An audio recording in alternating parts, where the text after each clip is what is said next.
जब राजस्थान में मिशन 2030 की बात हो रही है तो इसमें उस आधी आबादी को नहीं छोड़ा जा सकता जो महिला आबादी है, और जिसकी भागीदारी के बिना इस मिशन का लक्ष्य पाना और जो सपना देखा गया उसकी मंजिल को पाना शायद मुमकिन नहीं होगा।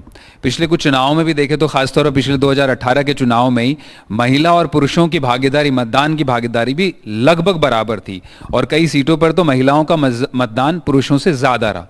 तो बताता है कि राजस्थान में किस तरह से आधी आबादी अब जो है ना सिर्फ अपने अधिकारों के लिए बल्कि कर्तव्यों के लिए भी जागरूक है, और ऐसी कई महिलाएं राजस्थान में हैं जो अपने अपने क्षेत्रों में बहुत अलहदा और बहुत नायाब काम कर चुकी हैं। आप कई शासन से लेकर, प्रशासन से लेकर के आप देख चुके हैं, राजनीति में देख चुके हैं, और अब तो खास तौर पर जब महिला आरक्षण की बात हो रही है, महिलाओं को 33% आरक्षण की बात हो रही है प्रतिनिधित्व को लेकर के विधानसभाओं में और संसद में, तो ये बात और ज़्यादा लाजमी होती है कि उनकी भागीदारी मिशन 2030 में भी सुनिश्चित हो। इसे लेकर 3 खास महिला मेहमान मेरे साथ इस सेशन में रहेंगी। मेरे साथ नूरती बाई मौजूद हैं जो पूर्व सरपंच हैं, हरमाड़ा गांव पास में ही है अजमेर में। वहाँ की इनकी कहानी बड़ी प्रेरणादायी है, उस पर हम बात करेंगे। मेरे साथ इंदिरा पंचोली जी होंगी जो संस्थापक है जन अधिकार समिति अजमेर की, और मेरे साथ सुशीला देवी भी हैं जो आरटीआई एक्टिविस्ट हैं। तो कार्यक्रम की शुरुआत मैं आप ही से करूंगा। नूरती जी, आपकी कहानी बड़ी दिलचस्प है, किस तरह पत्थर काटने से लेकर शिक्षा लेने, कंप्यूटर की शिक्षा सीखने से लेकर और फिर गांव का नेतृत्व करने, बड़ी प्रेरणादायी कहानी है। किस तरह का सफर आपका रहा, मैं चाहूंगा आप दर्शकों को बताएं कितनी मुश्किलें आई और क्या ठाना आपने इस मंजिल तक पहुंचने के लिए। सबसे पहले तो मैंने आय पढ़ना ली के मैं अनपढ़ हो पाऊँ, मैं बहुत धक्का खाया। और हमारा गांव का मैं 5 गांव का मजदूरी एक जगह काम करने के बाद में महिला ने 3 रुपये चुकाते थे, पुरुषों ने 7 रुपये चुकाते थे 81 का महीना। और कई लोग भूखा सोते, महिला के घर का महीने 5 बच्चे हैं, 5 बच्चों को गुजारो नहीं चलता। और बी टाइम का महीना सब लोग यहाँ हताश होती, पुरुष काम नहीं करता तो भी ना 7 रुपये मिल जाता, और महिला तो 3 रुपये 4 रुपये ओपीमेट हो तो हर पखवाड़ा में। 6 महीना तक काम करने के बाद में भी बचे कि एक परिणाम मिले कि हम पढ़ी लिखी होती तो हमारा हक कर लिए, चाहे कुछ भी हुए, एक लड़ाई लड़नी है। और एक लड़ाई लड़ी 1.5 दिल्ली तक। और 82 का महीना 81-82 में हम केस जीतने के बाद में मैं पढ़वो सीखी। और मजदूरों के लिए, मजदूरी के लिए, महिला के लिए सबसे ज़्यादा कठिनाई है। घर का महीना पुरुष तो दारू पी भी आई तो रोटी मांगी, लिया रोटी दे, बच्चा भूखा रही, लुगाई भूखी रही, बन पुरुष ने रोटी घालना पेड़ी। तो लुगाई के परंतु 4 गुना दबाव है, बच्चों को भी है, आदमी को भी है, समाज को भी है, सबके नीचे दबाव रखते हैं महिला को। बन महिला है ना, महिला भी एक एकट करी भी टेम में 108 लुगाइयाँ 1.5 दिल्ली जाबा खातर तैयार हुई और ये चीज़ ने लागू करवाई। आदमी औरत ने भी कानून हो, भारत का महीना आदमी औरत ने बराबर पैसा मिलवा को कानून में बन गया। तो सबसे बड़ी जीत तो हमारी आई है कि महिला लड़ाई लड़ना है तो कानून की लड़ना है, बेकानून की कठिन लड़ाई नहीं लड़ना। दूसरी बात मैं पढ़ाई करिए, पढ़ाई करते करते ही मैं 40-50 गाँव का महीना महिला समूह बनाया, महिला ग्रुप बनाया। बी टाइम का महीना एक लुगाया का हर चीज़ों दबाव रखते थे, औरतों को अंधविश्वास दूर करियो, लुगाया को एक जागृति का रास्ता पर ले आया। तो आपको हक पिछाड़ वो सीखी, हक मांग वो सीखी, सब कुछ आपको शरीर के ऊपर न लाछन लगा देता, आ औरतें की, आ औरतें की। तो बी का महीने भी आपको हक पिछाड़ वो सीखी। तो कम से कम लुगाया 10,000 औरतों को माँ को समूह बने। बी टाइम का महीने दोराला का महीना सती हुई, बी को भी खंडित करवा के लिए अटू अजमेर जिला 10,000 औरतें गई। और आज कोई औरत ने जंदीन जला नहीं सके। सती का नाम भी दोराला का महीना जलाई, अरबी को विरोधी करी महिला, तो आज भी में भी जीत हुई, क्योंकि सती का मेला भरवो बंद हो गया, सती को औरत ने एक लड़की ने जलावो बंद हुआ। तो अभी एक महिला की बहुत बड़ी उपलब्धि है। आप जब सरपंच थी तो आप काफी मुखर होकर बोलती थी कि ना तो मैं खाऊंगी ना खाने दूंगी, जो प्रधानमंत्री को भी काफ़ी दफ़े चुनाव में बोलते हुए सुना शुरुआती दौर में, ये जो इतना मजबूती जो आप अपने अंदर लेकर आए, क्योंकि उस ज़माने में आपके समय पर जिस तरह से काफ़ी औरतें, अभी भी जो है राजस्थान कंपैरेटिवली जो उस ज़माने में तो पीछे ही था शिक्षा के लिहाज से, जब हम अभी राठौड़ साहब से भी बात कर रहे थे, तो ये इतनी हिम्मत कैसे जुटाई, किसने सहारा दिया, क्या प्रेरणा आपको क्या प्रेरणा मिलती थी कि मुझे ये काम इस गांव को सुधारना है? सबसे पहले तो खुद सावकार हुई, खुद का मन में डर नहीं है और खुद चोर नहीं है, तो हर चीज को मुकाबलो कर सकते, चाहे पंचायत हो चाहे राजनीति हो। ईमानदारी आपका सबसे हदा जीत हुई, ईमानदारी की।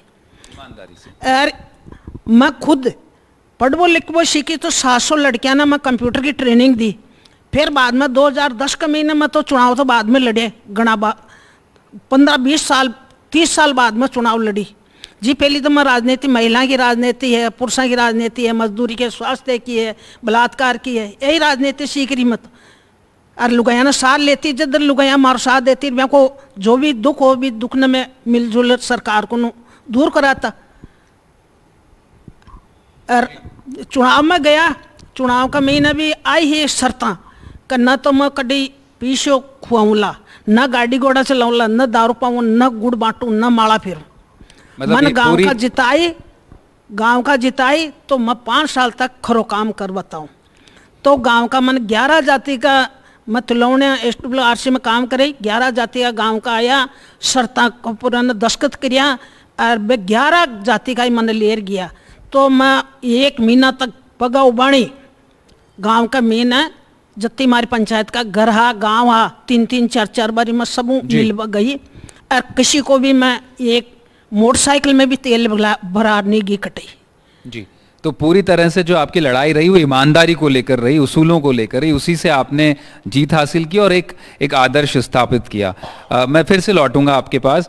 इंदिरा जी भी हमारे साथ है। इंदिरा जी, आपने काफ़ी जन अधिकारों को लेकर के काम किया और अजमेर की भूमि तो ख़ासतौर पर जन अधिकारों के लिए, तिलोनिया का इन्होंने जिक्र किया, RTI की जब बात होती है तो मैं सुशीला जी के पास में भी आऊँगा, अजमेर का काफ़ी नाम आता है।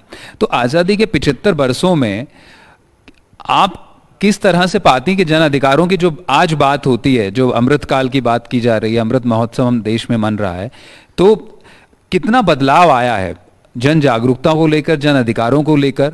क्या लोग वाकई अब अपने अधिकारों के, कर्तव्यों के प्रति पहले के मुकाबले ज़्यादा जागरूक हो गए हैं?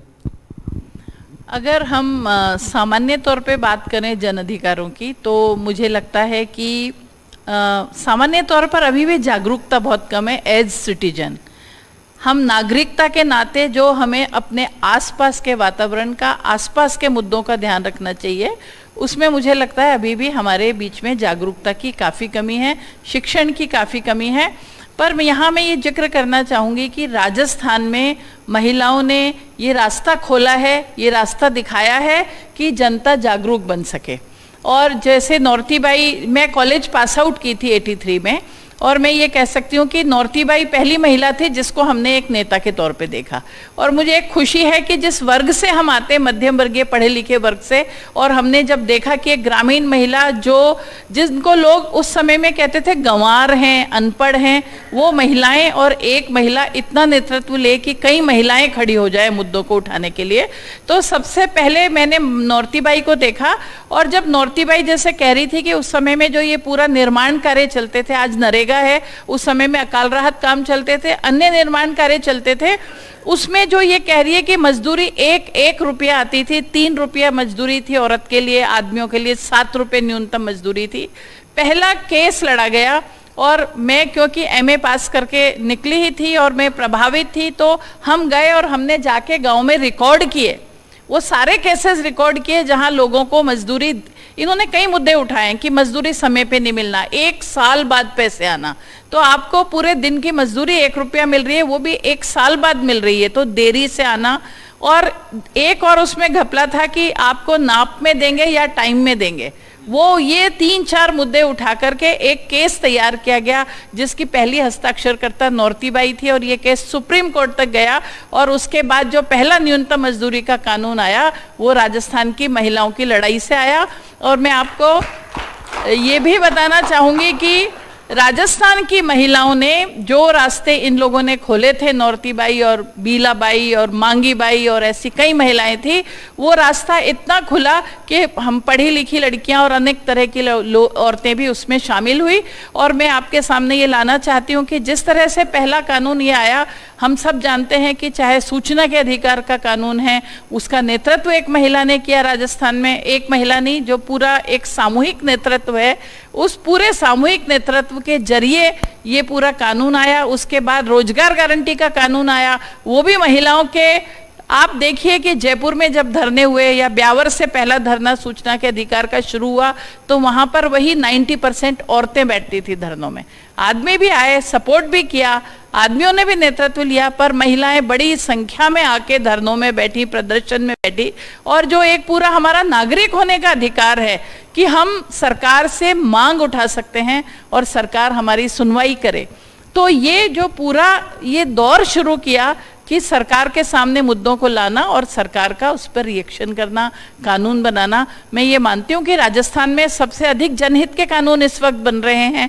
ये अभी का ही दौर नहीं है, पहले भी बहुत सारे कानून बने हैं, तो ये राजस्थान का एक सौभाग्य है। और हम ये भी कहेंगे कि जो पूरा महिलाओं पर हिंसा का मामला था, हम सब जानते हैं कि महिला विकास कार्यक्रम जब आया, उस महिला विकास कार्यक्रम का मैं भी हिस्सा थी 1984-85 का। और जब पहला बाल विवाह के खिलाफ जो बात उठाया भंवरी देवी ने, जो हम सब जानते हैं जयपुर के आगे दौसा में रहती हैं, और उनके ऊपर बलात्कार हुआ क्योंकि उन्होंने बाल विवाह को रोकने का प्रयास किया था, और ये सरकार का मैंडेट ही पूरा करना था, बाल विवाह को रोकना। उनके ऊपर बलात्कार हुआ और वो केस भी हम सोचिए लोकल कोर्ट से उठकर हाई कोर्ट से लेकर सुप्रीम कोर्ट तक गया, और आज हमारे सामने वो sexual harassment at work place, कार्यस्थल पर महिलाओं का यौन शोषण और हिंसा के केस में तब्दील हुआ। तो मेरा ये कहना है कि राजस्थान में जैसे एकल नारी संगठन बना, इसका नेतृत्व जिनी श्रीवास्तव के साथ जिन महिलाओं ने किया, वो लाली बाई, छग्गी बाई, ग्रामीण महिलाएं थी वो भी।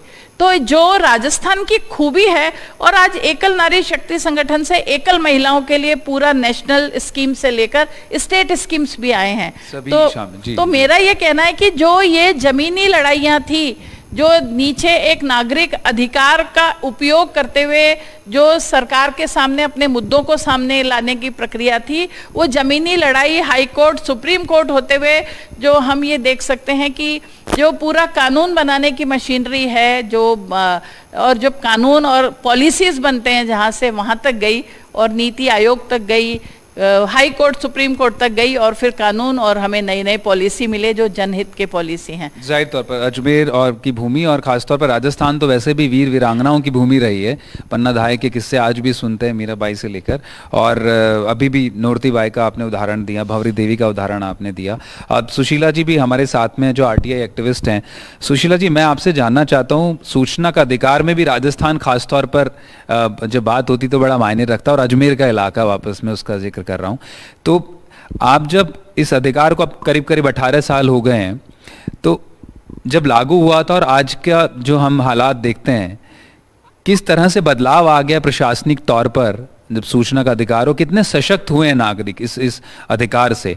और जब हम मिशन 2030 की बात करते हैं, तो किस तरह से जो है RTI को और मजबूत किया जा सकता है कि नागरिक अधिकारों को लेकर के कि एक बड़ा रोल प्ले कर पाए। जी थैंक यू आपका। मैं उसी इलाके से आई हूँ जिस इलाके से ये राइट टू इन्फॉर्मेशन का जो कानून की सबसे पहले लड़ाई हम लोगों ने जो लड़ी थी ब्यावर। तो ये मैं कोई ज़्यादा पढ़ी लिखी नहीं हूँ, वैसे मैं 4वीं पास हूँ, लेकिन मैं राइट टू इन्फॉर्मेशन की लड़ाई में मेरी पूरी भूमिका रही है। और आज तक जितनी भी जो सरकार ने जो कानून बनाए हैं, उस कानून में राजस्थान की महिलाओं का बहुत बड़ा एक रोल रहा है। जो लोग कहते हैं कि गांव की महिलाएं अनपढ़ है, गंवार है, कुछ नहीं समझती है, लेकिन बहुत कुछ समझती है। ये नहीं है कि वो नहीं समझती। राइट टू इन्फॉर्मेशन में सबसे ज़्यादा संख्या थी ग्रामीण क्षेत्र महिलाओं की, जो अपने बच्चों को छोड़ के आती, अपने परिवार को छोड़ के आती, और जिसने 43 दिन ब्यावर के अंदर हम रात और दिन बैठे रहे। और उस दौरान हमारे पे मतलब बहुत बड़ा एक वो दबाव भी था, और एक बहुत बड़ी दिक्कत भी थी कि हम लड़ तो रहे हैं, लेकिन इसका आगे होगा क्या, कानून बनेगा या नहीं बनेगा। लेकिन हमने, कुछ लोगों ने हमसे ये कहा, जो धरने में जो हम बैठे थे रात दिन, तो लोग आते थे तब ये कहते थे कि ये, जब अरुणा जी हमारे साथ में थे, अरुणा रॉय जी, निखिल डे जी थे, जी। तो लोग ये कहते थे कि एक IAS महिला है जो नौकरी छोड़ के आई है, तो वो तो पढ़ी लिखी है, IAS की नौकरी छोड़ के आई है, वो तो समझ में आता है। लेकिन जो आपके पीछे अरुणा जी है, घाघरा पलटन, जिसको हम ये ड्रेस पे घाघरा पलटन है, ये आपको कानून कभी नहीं, ना तो समझ पाएगी ना दिला पाएगी, क्योंकि आपकी जैसी तो कोई महिला और है ही नहीं। उनके मन में तो वही सोच बनी हुई कि सिर्फ पढ़े लिखे लोग ही सब कुछ कर सकते हैं, लेकिन उनको ये पता नहीं है कि अनपढ़ लोग बहुत कुछ कर सकते हैं। तो हमने उनको ये कहा कि सर हाँ, ये बात जरूर है, हम अनपढ़ हैं, गांव के हैं, लेकिन गंवार नहीं है, समझते सब हैं। और यही घाघरा पलटन एक दिन आपको कानून बना के बताएगी। समझ और ज्ञान पूरा है आपको? पूरा है। तो हमने कहा कि एक दिन ये घाघरा पलटन ही एक देश में कानून बनाएगी। तो वो कानून जब हमने लड़ा, और हमने जब ये तय कर लिया था हमारे मन में कि जब तक ये कानून नहीं बनेगा तब तक हम पीछे नहीं हटेंगे। अगर कोई चीज़ पानी है तो आपको उसके पीछे बहुत कुछ खोना भी पड़ता है। तो हमने यही सोचा कि हम जितना भी खो रहे हैं वो ठीक है, लेकिन एक देश में कानून बनेगा तो पूरे देश को फायदा मिलेगा। हम तो बहुत छोटा सा खो रहे हैं, लेकिन देश में कानून बन जाएगा तो बहुत बड़ा एक, लोगों के लिए बहुत बड़ी परेशानी हट जाएगी।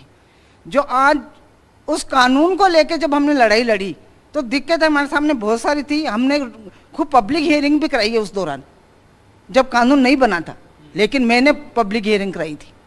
और मैंने ये पब्लिक हियरिंग कराई थी हॉस्पिटल को लेके, क्योंकि मेरा सबसे ज़्यादा महिलाओं के स्वास्थ्य पे मैंने काम किया था कि महिला कैसे उसका शरीर सही रहे, उसकी कैसे हीमोग्लोबिन सही रहे, उस महिला कैसे जी सके, उसका घर परिवार महिला ही चलाती है। अगर उस महिला को कुछ हो गया तो इन बच्चों का, इस गरीब का कुछ नहीं, एक घर पूरा बर्बाद हो जाएगा। तो मैंने महिलाओं के लिए बहुत स्वास्थ्य पे काम किया है। तो मैंने हॉस्पिटल को लेके एक बहुत बड़ी पब्लिक हियरिंग कराई थी 2001 में। तो उसमें पूरे सरकारी डॉक्टर्स, जो बड़े बड़े लेवल तक के, जयपुर दिल्ली तक के लोग आए थे, और उसमें हमने डोर टू डोर गाँव में हम गए थे, और उसमें हमने एक पूरा रिकॉर्ड लेके पूरा वो पब्लिक हियरिंग कराई थी। तो काफ़ी डॉक्टर, उसमें कुछ डॉक्टर तो पकड़े भी गए थे, उनका बहुत कुछ आप मानते हो। शुरुआती स्तर पे जो जिस तरह से अभी इसका मकसद था RTI के पीछे कि पूरे प्रशासन को सुधारना, आपने अरुणा रॉय का जिक्र किया हो तो जाहिर तौर पर प्रशासन को समझती थी, लेकिन आपने भी काफ़ी मजबूती से, भले ही आपने किताबी शिक्षा हासिल नहीं की, लेकिन प्रशासनिक और वो समझ और वो ज्ञान आपको किसी भी लिहाज से कम नहीं है। अब नूरती जी, मैं आपके पास फिर आना चाहूँगा। ये जो CM अशोक गहलोत 2030 मिशन की बात कर रहे हैं, आप क्या चाहती हैं, क्या अपेक्षाएं हैं आपकी 2030 में जब राजस्थान की महिलाएं हों तो कैसा देखना चाहती हैं आप, उनको कहाँ देखना चाहती हैं? महिला तो खूब देखबो भी चाह रही है और करबो भी चाह रही है, बट कई जगह अड़ंगा भी लाग रही है। महिला जो धार लेवे बा कर बतावे, बी का महीना अतीक आई है कि कानून बना देवे, कानून बना दे, बना आधो अधूरो लटका देवी ने, कानून न पूरा लागू नहीं करे। के बार नरेगा भी है, 2010 तक 14 तक सही चलियो। पूरा राजस्थान की बात कर रही हूँ मैं, एक हमारी पंचायत की बात नहीं कर रही हूँ। अब जाकर मशीनरी हैं वह नरेगा को फायदा उठा रही है। धराधर बार है ना, जो ग्रामीण लोग, गांव का लोग, जत्तो बयान शोधन की मजदूरी मिलनी चाहिए वह मजदूरी नहीं मिल रही है, ईमानदारी बात है। दूसरी बात है कि जटे भी काम सरकारी को काम है इतना लागू कर दिया स्वास्थ्य का और का, तो गरीब आदमी सपा का नाम जाए, आधार कार्ड ले जाए तो भी की कंप्यूटर में खोल नहीं दे के कहीं को बीमो उड़ो है, बिगुनो सही पहले पीछा कटाई 200 रुपये की रसीद काट, थार पट्टा का पीछा ले, थारा का अक्सरा कर लिया, तो भी को वो कटे हुई हो। तो आपका मानना है कि कानून तो बन जाते हैं लेकिन लागू नहीं होते जमीन पे। हाँ। उसकी लड़ाई फिर लड़ते रहनी पड़ती है। लड़ाई तो आज 10 साल हो गया। जवाबदेही तो सरकार जवाबदेही कानून तो लागू कर दिया, बट वो सही कर्मचारियों के काम करवा की नीति को ऊपर वो आर लागना चाहे। आपका मानना है कि जब 2030 आए तो महिलाएं जो है सरकारी सिस्टम, जो सरकारी तंत्र पे जो सरकारी अफसर बैठे हुए हैं वो दुरुस्त ढंग से काम करें, तब मैं आपके पास फिर से लौटना चाहूँगा। आपने बात की, हमने पंचोली जी की किस तरह से जन अधिकारों की बात आपने नौरती जी का बताया कि पहली नेता आपने अपने जीवन में इनको देखा था। अब जब 2030 की बात होती है, आज हम एक अब विकसित भारत की तरफ बढ़ रहे हैं, राजस्थान भी उस दिशा में कदम बढ़ा रहा है कि जब हम 2030 में तो मॉडल स्टेट बन जाए, तो नागरिकों की भी बड़ी भूमिका होती है। जैसे मैंने शुरुआत में भी कहा कॉन्क्लेव कि जब भी किसी देश का मुखिया या प्रदेश का मुखिया कोई सपना देखता है तो वो एक निजी सपना नहीं होता, एक शेयर्ड ड्रीम होता है, एक साझा सपना है। उसमें हर एक नागरिक, अगर राजस्थान में 7 करोड़ 8 करोड़ लोग हैं तो उनका पूरा सबका सपना है, सभी को कदम बढ़ाने पड़ेंगे। तो आप किस तरह से मानती हैं कि सिर्फ जो जन अधिकारों की बात होती है, जन कर्तव्य की भी बात होनी चाहिए क्या? नागरिकों को अपने अधिकारों के साथ कर्तव्यों का भी पालन करने के लिए उतना ही जागरूक होना पड़ेगा? तो इसके बारे में मैं ये कहना चाहती हूँ कि जो आज राजस्थान मिशन 2030 की बात की जा रही है, ये बहुत ही एक कोलैबोरेटिव प्रोसेस है। अगर आप सभी को, कई लोगों को पता होगा कि ये एक काफ़ी महीनों से एक प्रक्रिया सरकार ने चलाई थी और उन्होंने संभाग स्तर पर भी किए, जिला स्तर पर भी किया और राज्य स्तर पर भी किया। हम में से कई लोग, कई सारे ग्रामीण इलाकों के लोग हम इन बैठकों में गए और जो अलग अलग सेक्टर है, अलग अलग विषय और विभाग हैं सरकार के, हर विभाग के ऊपर हमारी तरफ से कोई ना कोई प्रतिनिधि, आम जनता के प्रतिनिधियों के तौर पर, मैं इलेक्टेड प्रतिनिधियों की बात नहीं कर रही हूँ, पर हम में से कई लोग, सामने नौरत जी बैठे हैं, भवरी बाई बैठी हैं, कई यहाँ साथी बैठे हैं जो अलग अलग बैठकों में गए और हमने काफ़ी सारे सुझाव लिख के भी सरकार को दिए और ये कोलैबोरेटिव प्रोसेस से मिशन 2030 निकला है। तो मेरा ये कहना है कि जो हमारे कर्तव्यों की शुरुआत है वो यहीं से हो गई। जो नौरती भाई बात कह रही है वो बात बहुत दुरुस्त ये है कि बहुत सारे नीति और कानून और ये सब बने हैं, उसको लागू करना भी एक प्रॉब्लम है और सरकार के सामने एक जवाबदेही कानून की मांग हमेशा से रही है। हम बहुत अप्रिशिएट करते हैं कि राजस्थान सरकार ने राशन, पेंशन, नरेगा, पहले हम 3 विषय लेके चल रहे थे, उसके बाद जब ये मिशन 2030 की बात होने लगी तो हमने महिलाओं के विकास के लिए क्या होना चाहिए, युवाओं के विकास के लिए क्या होना चाहिए, जो महिला बाल विकास विभाग में क्या होगा और सोशल जस्टिस डिपार्टमेंट को क्या करना चाहिए, उनके सेक्रेटरीज के साथ और उनके मंत्रियों के साथ बैठकर एक कंसल्टेशन की प्रोसेस हुई है। उसमें हमने सारे सुझाव अपने नोट करवाए हैं और जो अभी फाइनल डॉक्यूमेंट बन के आ रहा है उसमें काफ़ी सुझावों को इनकॉर्पोरेट कर लिया, मान लिया है, सरकार ने ले लिया है। अब हम देखेंगे कि चुनाव में, घोषणा पत्रों में वो कितना तब्दील होता है। और सरकार के पास खुद का एक पेंडिंग बिल है जो है क्वालिटी सर्विस एश्योरेंस करने का, तो वो बिल पास करना चाहिए क्योंकि जवाबदेही कानून उसी से जुड़ा हुआ है कि अगर कोई भी सरकारी कर्मचारी हमें सर्विस देने में कोताही करता है और समयबद्ध तरीके से हमें वो सेवाएं प्रदान नहीं करता तो उसके ऊपर कानूनी कार्यवाही हो सकती है और उनका पूरा जो उनके सर्विस रिकॉर्ड में वो आना चाहिए। तो ये सरकार के पास ऑलरेडी इसका ड्राफ्ट बना हुआ है, उसमें भी हम सब लोगों ने काफी कंसल्टेशन किया है। तो आपका मानना है कि जब 2030 हो तो ये जो क्वालिटी सर्विस का जो एश्योरेंस है ये होना बहुत जरूरी है। ये होना बहुत जरूरी है और जो प्रशासनिक व्यवस्था है उसको दुरुस्त करना बहुत जरूरी है। तो जैसे अभी इन्होंने बात की कि आप कुछ भी चीज के लिए जाते हैं, कोई भी जो सरकार की घोषणाएं हैं और हम जाके मांग करते हैं तो आपके पास 5-10 तरह के डॉक्यूमेंट मांगे जाते हैं। उन 5 तरह के डॉक्यूमेंट में आपका नाम का स्पेलिंग भी गलत है तो आप रिजेक्ट हो जाते हो, आप पहुंच ही नहीं पाते हो। हमने खुद ने अजमेर में 2000 किशोरी युवा लड़कियों का सर्वे किया और हमने देखा जो एंटाइटल्ड थे 3 से 4 स्कीमों में, बहुत लंबी चौड़ी स्कीम है किशोरी लड़कियों के लिए, वो 4 से 5 स्कीमों में एंटाइटल थे लेकिन 5% तक भी स्कीम पहुंच नहीं पाई थी। ये बात हमने सरकार के सामने भी पहुंचाई थी, सरकार ने सीरियसली भी लिया उसको और उन्होंने कुछ प्रक्रियाएं सरल की और हमने कहा 5-5 डॉक्यूमेंट क्यों लेना है? अगर आपके पास आधार कार्ड है या जन आधार कार्ड है, क्या एक डॉक्यूमेंट काफी नहीं है? अगर बच्चा स्कूल में पढ़ रहा है, लड़की स्कूल जा रही है और आपके पास परिवहन भत्ता देने का वाउचर की एक स्कीम है तो वो स्कूल जा रही है, उतना ही काफी नहीं है उसका आइडेंटिटी कार्ड और स्कूल के अटेंडेंस कि आप उसको परिवहन का भत्ता दें, जबकि आप कहते हैं मूल निवास प्रमाण पत्र लाओ। तो मूल निवास प्रमाण पत्र से स्कूल जाना और परिवहन भत्ते देने का संबंध क्या है? तो हमारे जैसे लोग जो आप कह रहे हैं कर्तव्य की भी हमारी बात है, ये हमारा कर्तव्य है कि हम ऐसे तमाम मुद्दों को सामने लाएं। नौरती भाई ने एक अच्छा शब्द बोला था, आर करो तो ही आगे बढ़ते हैं। हाँ। तो कभी कभी हम सोचते सरक आर ही सरकार है कि हाँ। सरकार को आर करो तो सरकार तो आगे सरकार चलती है। और ये पिछले सालों में अच्छी तरीके से हमने देखा है। राजस्थान में पिछले 2-3 सालों में तो हमने बहुत मेहनत किया है कि कई मुद्दे हमने उठाए। कोविड के समय हमने अच्छे मुद्दे उठाए और एक हमारी डायरेक्ट मुख्यमंत्री के साथ ऑनलाइन मीटिंग होने का ये फायदा हुआ कि वो भी मीटिंग में बैठते थे, हम सबको मौका मिला कि हम अपने मुद्दे उनके सामने रख दें।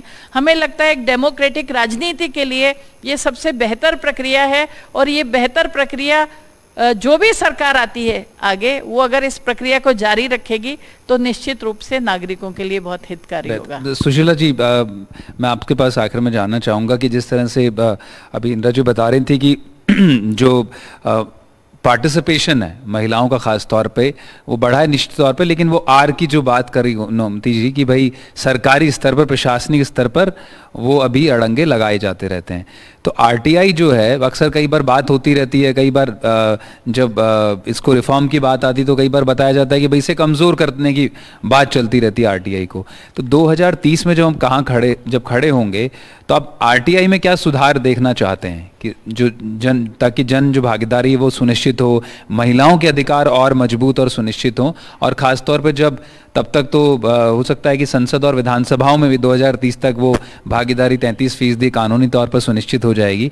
इसमें किस तरह से आप सुधार देखना चाहती हैं? देखिए, एक तो आरटीआई में हमारा जो संघर्ष है, हमारा 1994 से संघर्ष जारी है, वो संघर्ष तो जारी रहेगा। लेकिन बात यह है कि अब आरटीआई में जो आरटीआई लगाता है और जो उसके साथ में जो मारपीट होती है, उसकी जो उसको ख़त्म किया जाता है, उस पर सरकार को एक सख्त कानून बनाना चाहिए। क्योंकि जब कानून बना है तो लोग आरटीआई लगाएंगे, और आरटीआई लगाने से जो भ्रष्टाचार लोग करते हैं उनका बहुत बड़ा हाल ख़राब हो जाता है। क्योंकि आप आरटीआई लगाओगे तो कहीं न कहीं उसकी तस्वीर सामने आएगी कि किसने किया कि इसने किया। तो अब जब आरटीआई लगाने वाले पर हमले हो रहे हैं, तो आरटीआई लगाने वाले पर हमले हो रहे हैं तो उसकी जिम्मेदारी किसकी है?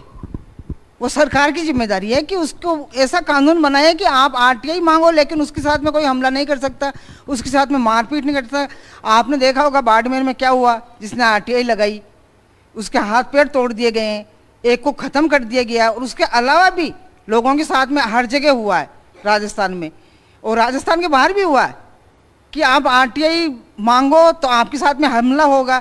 तो लोग डर भी जाते हैं कि यार आरटीआई लगाए तो रहे हैं, लेकिन अगर वो हाल हमारा भी हो गया तो फिर हमारा क्या होगा? वो डर एक अभी भी रहता है कि उनको लगता है कि सूचना तो मांग लेंगे। अभी भी ये भी काफ़ी, जब मैं सूचना अधिकार कार्यकर्ताओं से नहीं, जब मैं कई जो सूचना के अधिकार को लेकर लंबे अरसे से काम करते आए हैं, वो लोग अक्सर बोलते हैं कि इस मारे लोग डर के मारे अनजान नामों से लगाते हैं, दूसरे नामों से लगाते हैं, दूसरे पदों से लगाते हैं आरटीआई, ताकि वो सुरक्षित रहे, उनकी आइडेंटिटी सुरक्षित रहे जाहिर तौर पर। नौमती जी, मैं आखिर में पूछना ही चाह रहा हूँ कि जो सरकार की योजनाएं चल रही हैं, जो उनका नारा भी कि बचत बढ़त राहत, कौन सी ऐसी योजना है जो सबसे ज़्यादा अच्छी लगती है आपको अशोक गहलोत की, और जो आगे जारी रहनी चाहिए? योजना तो खूब सारी है, पर गांव तक लागू करवा कर लिए ना। सरकारी कर्मचारी बार मोबाइल चल रही है, उदाहरण की बात है, हमारी पंचायत में एक मोबाइल नहीं आई हो। जमीन का पीछे मिल रही है जो खेती का 6,000 रुपया, 2,000 रुपया किस्ता का, वह पीछे नहीं आ रही है। कोई का आ रही है, कोई का मनमानी क्यों बंद कर दे? बार गई साल में मारिया और इस साल में बंद कर दिया।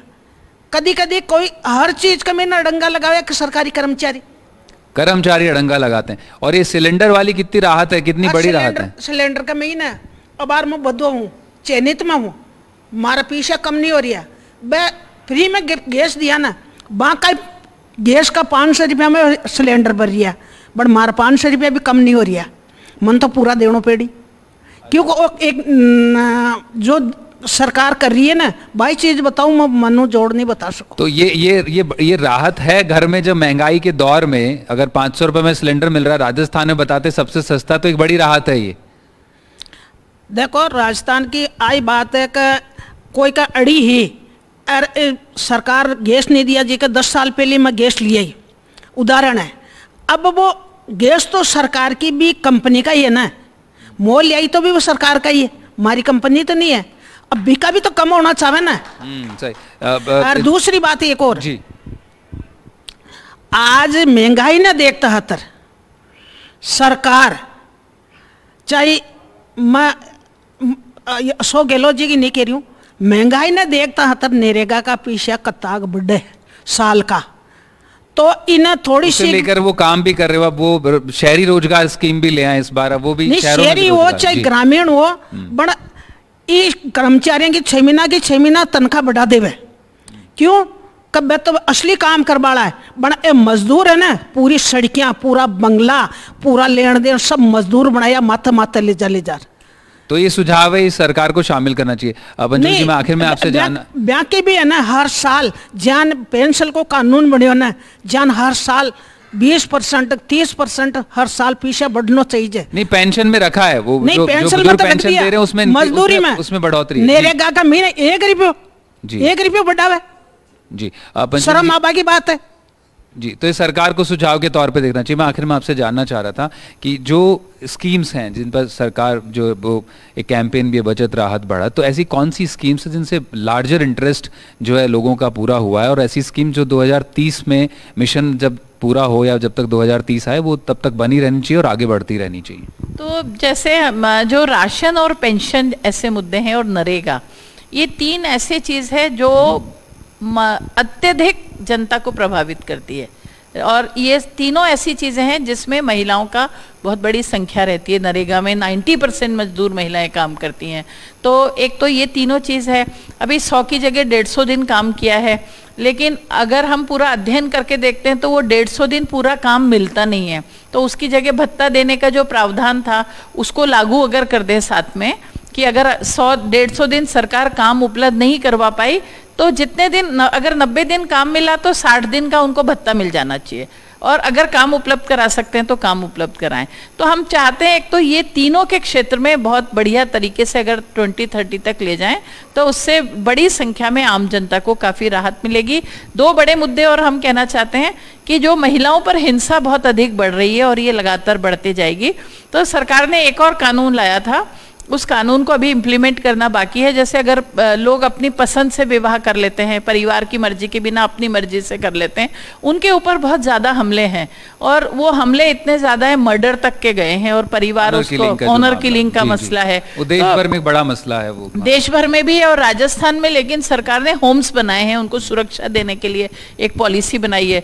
तो हमें लगता है कि ये सारी चीज़ों के ऊपर अगर हिंसा से रोकथाम करना, और खासकर जो आजकल बच्चों को और 18 साल के किशोर और युवाओं को क्रिमिनलाइजेशन हो रहा है पॉक्सो आने से, और जहां अपनी पसंद की मर्जी से वो कुछ कर रहे हैं, तो ये जो क्रिमिनल बनाने वाला मसला है, जैसे अभी केंद्र सरकार ने कहा कि शादी की उम्र 21 कर दो 18 की जगह बढ़ा के, हम इसके सहमत नहीं हैं, क्योंकि 18 की उम्र तो न्यूनतम है और आप अधिकतम तो कितने भी ले सकते हैं। तो 21 कर देंगे तो क्या होगा कि ग्रामीण समुदाय में और शहरी समुदाय में भी एक अजीब तरह का टेंशन आ जाएगा, और वो टेंशन आके जो छुप छुप के शादियां हो रही है, अभी भी आप देखिए बाल विवाह के केस रजिस्टर ही नहीं होते हैं। अगर रजिस्ट्रेशन में आज 10 केस भी रजिस्टर मिल जाए अजमेर जिले में, जबकि अजमेर जिले में बेहद शादियां होती है, बाल विवाह है, इलाके में काफी बाल विवाह है, कुपोषण है, अर्ली प्रेगनेंसीज हैं, बाल मृत्यु दर, मातृ मृत्यु दर में अभी भी आंकड़े हाई हैं। तो हमें लग रहा है कि इसमें स्कीमें काफ़ी आई है, जैसे आंगनवाड़ी की, और ये भी कुछ सेंट्रल स्पॉन्सर्ड स्कीम्स हैं। राजस्थान सरकार ने सेंट्रल स्पॉन्सर्ड स्कीम्स में भी स्टेट स्पॉन्सर्ड स्कीम्स को देकर उसकी पूर्ति करने की कोशिश की है, जो एक अच्छा प्रयास है।